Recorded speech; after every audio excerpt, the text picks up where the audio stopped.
Hello there. How are you? I hope you are doing okay, and maybe you got to get outside today, or maybe will tomorrow and get some sunshine. When you're out there, listen for the birds. I heard a bunch of red-winged blackbirds, and you might hear my guinea fowl actually right now. And those red-winged blackbirds are a signal that spring is coming. Actually, Thursday towards like 11:49 p.m. is the vernal equinox, and then Friday is the first full day of spring. Um, and these sounds, these bird calls that you hear, are complex combinations of frequencies. And so when I'm out and I hear a bird call that I don't know, I use this app that I have called BirdNet. And what that does is it takes frequency and amplitude data with time and allows me to kind of select it, and it will compare this frequency and amplitude data to Cornell Lab of Ornithology's uh, database of bird sounds. So I'll show you what I mean by that. So this is a spectrogram of a red-winged blackbird call. So we can see frequency in kilohertz on the y-axis, time on the x-axis, and it has a very distinctive signature with time where it drops the frequency. And then there's these different harmonics or different notes that it makes, and one is louder than the other. And if you haven't checked out the Cornell Lab of Ornithology's bird identification catalog and app called Merlin, definitely do that too if you're looking for something cool to do. So I want us to look at these notes that we can make, these kind of pure notes, even though birds and us, we make layered sounds of multiple notes, which you can decompose with something called Fourier analysis, but that's some complex math for another day. But we want to look at pure notes, and we looked at that starting on Friday, and I just wanted to revisit that with the idea of resonance. So we looked at resonance and standing waves, which are kind of the same thing, in strings. And if you want to take notes on this, you can. I am going to export this as a PDF and attach it to Schoology as well. So if we have a string that's fixed at both ends, my husband let me borrow his guitar, kind of like this awesome guitar. If we put energy into the string, it has a fundamental frequency. And that frequency is the frequency that it makes sound at. And we can identify the multiple frequencies that we can make on a string by their harmonics. And this is our first dabble into the idea of what's called quantization, which is the foundation of quantum mechanics. Note the prefix quant, like quantity or quantitative, which refers to the idea of a specific amount. So instead of there being an infinite number of waves that cause the string to resonate, there are just few specific waves that cause the string to resonate. And actually, when my dog was in here making noise like he likes to do, the guitar was resonating with one of the noises or pitches that my dog was making noise at. So these are discrete, specific numbers of, in our case, in the case of a string that's fixed at both ends, half wavelengths that can fit in the length of the string. So the harmonic number is the number of half wavelengths that fit in the string, or the number of fundamentals. And in this case, the fundamental is a half of a wave. So the length of the string has a half of a wave, and so the wavelength of that first harmonic is 2 times L. So we can identify each harmonic by this integer number n, which corresponds to how many half wavelengths or how many of the fundamental fit in the length of the string. And we can come up with a generalized expression. So the wavelength of any harmonic n is equal to 2 times the length of 2 divided by n, or rather 2 times the length of the string divided by n, where n is any integer, any non-zero positive integer. We can do the same thing for open-ended pipes. So an example of an open-ended pipe would be like a wind chime, where I have this boom whacker here that will analyze. And the symmetry that exists in the strings, where you have kind of the same thing at both ends, a node here, here, and a node here, you see in the open-ended pipe. So we actually see the same pattern when it comes to expressing the wavelength of different harmonics. We have an antinode at each open end, so the fundamental can be seen when we have a half of a wave fitting into the length of the tube. And this is actually a lab that we would have done yesterday, I guess. And it would have been very noisy, and I will just demonstrate it to you with a frequency generator that I have on my phone. So we're looking for the fundamental, or basically a frequency that makes this thing get really loud, kind of like annoyingly loud. And so we can do some math with that, or we can just kind of play around, and I would have let you do whatever you wanted there, but I'll show you both ways. So right now I'm at 229 hertz, and I can increase the frequency. And it's not really that loud right now, but as I get closer to the fundamental, you can hear it start to get really loud. So it was right around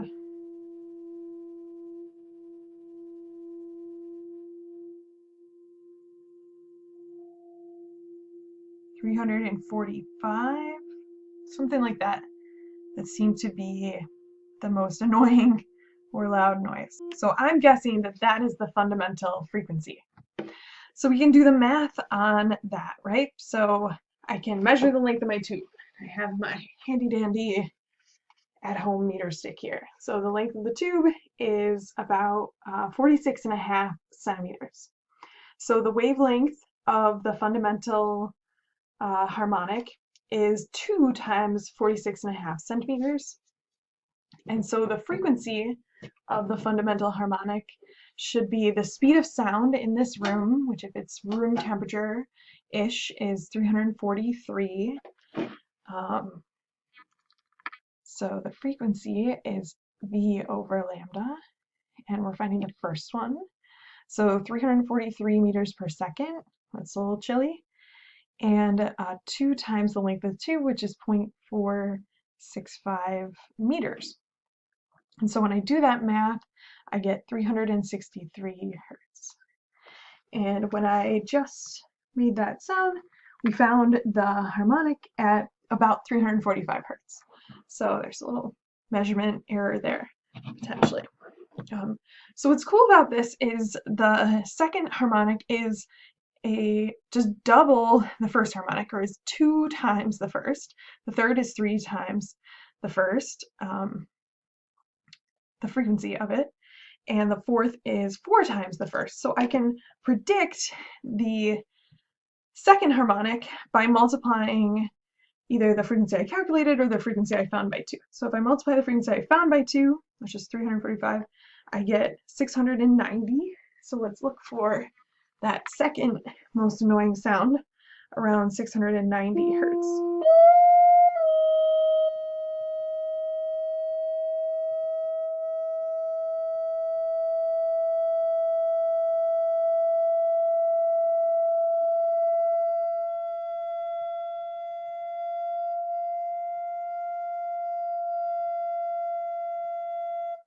So that seemed to be around 685 hertz.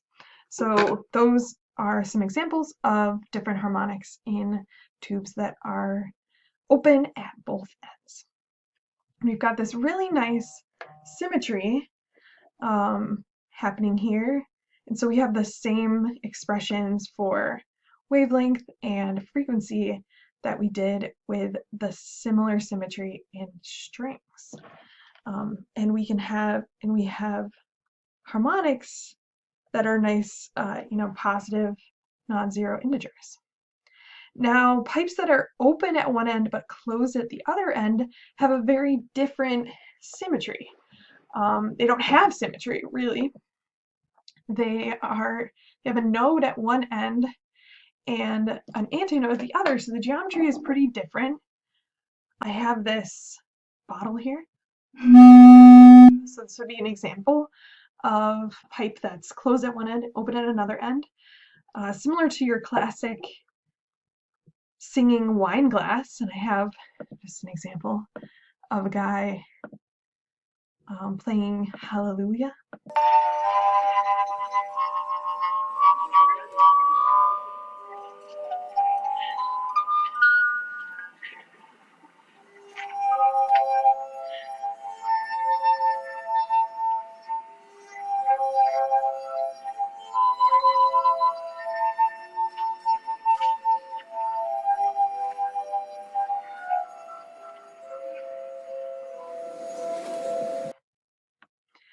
So these are some pretty cool examples. So let's analyze this geometry because it is indeed different.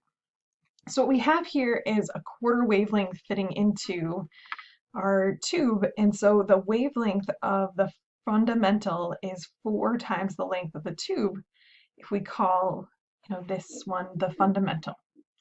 So then the frequency, of course, would be V over the wavelength. And what's a little weird is while before the harmonic number was the number of fundamentals that fit in the tube, so like there's 2 half wavelengths in our second harmonic. If I had 2 of the fundamentals here, then I wouldn't have, that can't actually be created when we have one open end and one closed end. So what we have for the next like overtone that we hear is 3 of the fundamentals fitting inside the tube. So we can call this one, if we think about it, the n equals 3 standing wave that fits in the tube. And the n equals 2 does not exist. So n must be odd in this case if we're looking at these patterns. You don't always have to look at these patterns. You can always like draw it and figure it out, but I think the patterns are cool and I'm happy to show you them. So we have 3/4 of a wavelength fitting in there, and so I would need 4/3 of the length L in order to get a whole wave, because I don't have the whole wave. And so the frequency of this would be, so 3V over 4L. And if we look at the next overtone, we can see that 5 fundamentals, 5/4 wavelengths fit in. So we would need 4/5 of the tube because we have a whole one right here. So 4/5 of the tube make a wavelength, and the frequency of that is 5V over 4L. So if we were to come up with like a generalized expression for any wavelength of a overtone or harmonic in a tube that is open at one end and closed at another end, we could just say 4L over n. And Fn would be n times V over 4L, where n must be an odd integer. So this is just a comparison of the two kind of side by side. We can see that the pipe that's open at both ends is very symmetric, where the pipe that is open at one end has kind of this odd symmetry, which results in us having to look at just like odd integer numbers if we're coming up with a generalized expression for the frequency. And again, you don't need to have these memorized. You can always draw the picture and look at the geometry to figure it out. So we can visualize sound waves in cool ways, and I just want to check in and show you a couple different things. So this is a sound wave with a pipe that I believe is open at both ends, and there's methane gas in here that he's lit on fire and playing a note in it. If you change the note, this video is sponsored by you can change the wavelength of the wave. And I'll put those video links in the comments, but I'm trying to keep this short. This was a picture of the board that was there on Friday. And we can look at some example problems. So why does a clarinet play a lower note than a flute if both instruments are about the same length? Feel free to pause and consider this question. The flute is open at both ends, whereas the clarinet, with your mouth over the top of it, is closed at one end. They act differently and have different harmonics. So with the flute, you can produce a higher frequency note, which is a shorter wavelength, and with the clarinet, it has to have a longer wavelength because only that like quarter wave fits in the fundamental of the clarinet. What length should a pipe open at both ends have to be to produce a fundamental frequency of 110 hertz? So if the frequency is 110 hertz, the speed of sound is 343 meters per second. We're dealing with a pipe that's open at both ends. And so if we're interested in the fundamental frequency, we have an antinode at each end, and they're like opposite. So it's a crest to a valley. So we're interested in the length of this pipe. And so for the fundamental,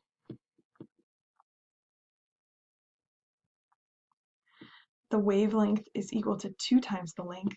And so if V equals F lambda, 343 equals 110 times 2 times the length. So we'll just take, so L equals 343 divided by 220. And I'll just do that math real fast. So that's 1.56 meters. So there's some problems in your homework that are similar to these. Now we're looking at really simple cases in a couple dimensions, and there's really cool cases in more dimensions that I would love to show you real quick. And if you're interested in learning more and have the time, you should definitely explore these. So this is when a metal plate is being driven up and down at its resonant frequency and then different harmonics, and we can see that the sand, this white stuff or salt, stays at the nodes. And at the antinodes, there's so much constructive interference, it's bouncing up and down. The sand has to move to a point of destructive interference where there is no movement of this very flimsy metal plate. As we increase the frequency and get to higher harmonics, we see the patterns get more and more complex, which is really cool. And then this has consequences with sound, which actually will allow you, if you align speakers in interesting arrangements, you can manipulate objects and make them float midair with sound waves.